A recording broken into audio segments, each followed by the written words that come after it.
आप भी व्रत रखते हैं? किसी भी प्रकार के व्रत रखने से पहले कुछ चीज़ों का ध्यान रखना बहुत ज़रूरी होता है, क्योंकि व्रत रखना और व्रत का पालन करना और व्रत आप किस मंतव्य के लिए कर रहे हैं, उन सब चीज़ों को अगर आप ध्यान में रखेंगे तो आपके व्रत अवश्य सफल होंगे। अगर किसी कामना पूर्ति के लिए व्रत रखा गया है तो वो आपकी कामना अवश्य पूरी होगी। लेकिन व्रत रखने से पहले कुछ चीज़ें आप ज़रूर जान लें, नहीं तो आप सालों साल व्रत करते रहेंगे लेकिन ना तो आपको इनका प्रभाव मिलेगा, ना ही आपकी इनसे इच्छा पूर्ति होगी। क्यों? देखिए, हमेशा ध्यान रखें, संकल्प के बिना हर व्रत अधूरा होता है। किसी भी कार्य विशेष के लिए कितनी संख्या में और कब तक व्रत करना है, इसका संकल्प व्रत शुरू करने से पहले ज़रूर लेना चाहिए।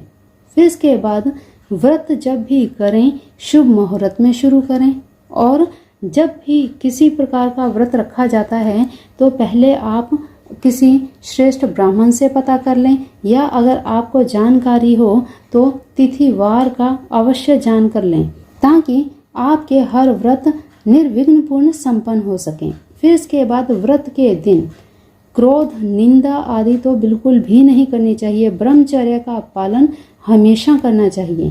फिर बड़े बुजुर्गों का, अपने माता पिता का, गुरुजनों का चरण अवश्य छूकर आशीर्वाद प्राप्त करना चाहिए। व्रत वाले दिन खास, वैसे तो हमारे हिंदू धर्म में हर रोज़ करना चाहिए, लेकिन आज पाश्चात्य पद्धति के कारण ये चीज़ें सब लुप्त होती जा रही हैं, नहीं होनी चाहिए। जो भी व्रत करें शास्त्र और पुराण में बताई गई हुई विधि के अनुसार ही करना चाहिए। उसमें अपनी सुख सुविधा के लिए कभी भी परिवर्तन नहीं करने चाहिए। फिर इसके बाद व्रत के बीच में खास ध्यान दीजिए इस बात पर, अगर आप कोई व्रत शुरू किए हुए हैं और व्रत के बीच में किसी की मृत्यु हो जाए या जन्म का सूतक लग जाए तो व्रत को फिर से शुरू करना चाहिए, क्योंकि वो व्रत आपका पूर्ण नहीं माना जाएगा। लेकिन गणेश चतुर्थी के व्रत, करवा चौथ का व्रत, ये व्रत कभी भी बीच में नहीं छोड़े जाते। व्रत अवश्य किए जाते हैं, लेकिन पूजा विधान आदि नहीं की जाती, कथा नहीं की जाती, घर में मंगल कार्य नहीं होते। तो इस बात का आप ध्यान रखें। कार्तिक मास में अब कई त्योहार आएंगे, तो इस समय में भगवान ना करे ऐसी स्थिति आए, कभी अप्रिय घटना हो भी जाए, तब इन चीज़ों का आप अवश्य ध्यान रखें। घर में सूतक हो, पातक हो, ऐसी स्थिति में कोई भी मंगल कार्य नहीं किए जाते घर में। हाँ, इसी के साथ आपके घर परिवार में क्या परंपराएं हैं, इन बातों पर आप ज़रूर ध्यान दें। ऐसी स्थिति में आपके पारंपरिक तरीकों में क्या चलता है, आप अपने बुजुर्गों से ये चीज़ें ज़रूर जान के रखें। एक डायरी लगाएं कि आपके पूर्वज क्या किया करते थे, तो ताकि समय अनुसार जब जब ऐसी स्थितियां आएं, अच्छी आएं, शुभ आएं, अशुभ आएं, देखिए ये जीवन है, शुभ अशुभ दोनों ही घड़ियां हमारे जीवन का एक अंग हैं, सभी के जीवन में आती हैं। तो पहले से ही सचेत रहना चाहिए। आपके घरों में आपके पूर्वज, आपके बड़े बुजुर्ग क्या करते हैं, इनकी पूरी जानकारी आपको पहले से होनी चाहिए, ताकि आगे भविष्य में कोई त्रुटि ना हो, जिसके कारण आपकी किसी गलती के कारण आपकी पीढ़ियों को कोई भी भुगतान न करना पड़े। यदि व्रती स्त्री हो और वह व्रत के बीच में रजस्वला हो जाए तो केवल उस दिन व्रत रखा जाएगा, लेकिन पूजा पाठ आदि नहीं किया जाएगा, क्योंकि अगर व्रत ना रखें तो व्रत संकल्प लिया हुआ टूट जाएगा और आपको व्रत फिर से शुरू करना होगा। इसलिए रजस्वला होने के समय में केवल व्रत रखा जाएगा और पूजा आदि नहीं होगी। फिर इसके बाद व्रत पूर्ण होने पर उसका शास्त्र अनुसार हवन आदि के द्वारा उद्यापन जरूर करना चाहिए। अगर आप हवन आदि नहीं करवा सकते तो जिस पुस्तक से भी आप कथा का श्रवण करते हैं उसमें बताई गई विधि के अनुसार उद्यापन अवश्य करना चाहिए। अगर आप व्रत का उद्यापन नहीं करेंगे तो व्रत का पूर्ण फल आपको कभी नहीं मिलेगा। फिर इसके बाद क्षमा, सत्य, दया, दान, देव पूजा, अग्नि, हवन, संतोष, इन सभी चीज़ों का पालन करना एक व्रत के लिए बहुत ही ज़रूरी है। ये चीज़ें सब शास्त्रार्थ हैं। फिर इसके बाद अगर किसी व्रत में किसी भी देवता की पूजा ना हो तो अपने इष्ट देवी देवता का स्मरण करें। अर्थात कुछ व्रत ऐसे होते हैं जिनमें किन्हीं देवी देवता की प्रतिमा नहीं होती, मानसिक जाप होता है, मानसिक पूजन होता है। तो ऐसे में अपने इष्ट देवी देवताओं का स्मरण करते हुए उस व्रत का पालन करें।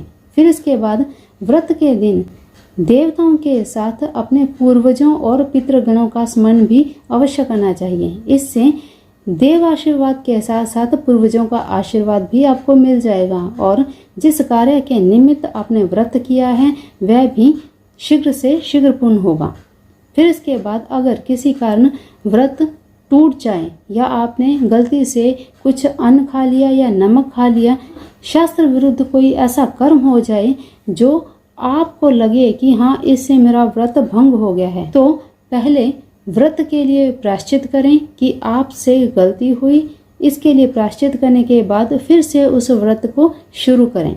फिर इसके बाद व्रत के दिन उपवास अवश्य करें। व्रत और उपवास में बहुत ही गहरा संबंध है जो शरीर और आत्मा का है। अतः पुराणों में बताई गई विधि के अनुसार उपवास करना चाहिए। यहाँ आपको बता दें कि व्रत और उपवास दोनों में अंतर क्या है। देखिए, संस्कृत में उप मायने समीप और वास का अर्थ है बैठना, यानी परमात्मा का ध्यान करना, उनकी जप, स्तुति, मंत्र जाप आदि करना। इनमें एक अंतर ये भी है कि व्रत में भोजन किया जाता है और उपवास में निराहार रहना होता है। इसीलिए हमारे जैन धर्म में किसी भी व्रत को व्रत नहीं कहा जाता, उपवास कहा जाता है। क्योंकि जैन धर्म में जितने भी वास होते हैं उपवास ही होते हैं, क्योंकि चाहे वो एकाशना हो, ऐमल हो या ठाई हो, सभी में निराहार होता है। उसमें ना तो कुछ खाया जाता है, केवल और केवल पका हुआ पानी पिया जाता है, जो कि दिन ढलने के बाद उसका भी निषेध होता है। इसलिए शास्त्रों में अधिक से अधिक यही कहा गया है कि व्रत जब भी रखें तो साथ में उपवास भी रखें और व्रत का पूरा दिन ही आप खाने पीने में ना बिताएं। भले ही फलाहार हो, लेकिन एक समय का चुनाव करें, 2 समय का चुनाव करें। इससे अधिक नहीं खाना पीना चाहिए, बार बार मुंह जूठा नहीं करना चाहिए। व्रत के दिन सात्विक आहार ही लेना चाहिए ताकि शरीर हल्का फुल्का रहे। प्रयास करें कि फलाहार या दूध आदि का सेवन ही ज्यादा करें।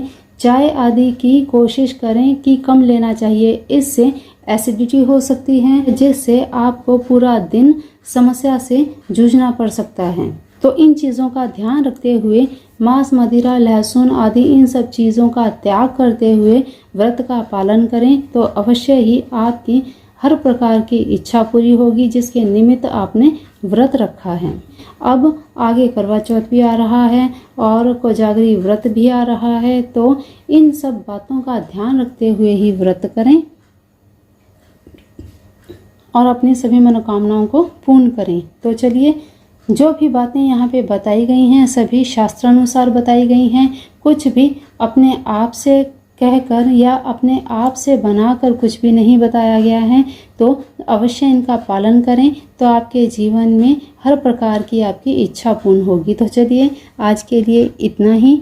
मिलते हैं फिर नई वीडियो में नई जानकारी के साथ। तब तक के लिए अपना ध्यान रखिए, मस्त रहिए, स्वस्थ रहिए और आगे भी इसी तरह की बहुत ही महत्वपूर्ण जानकारियाँ यहाँ पे अपलोड होती रहेंगी।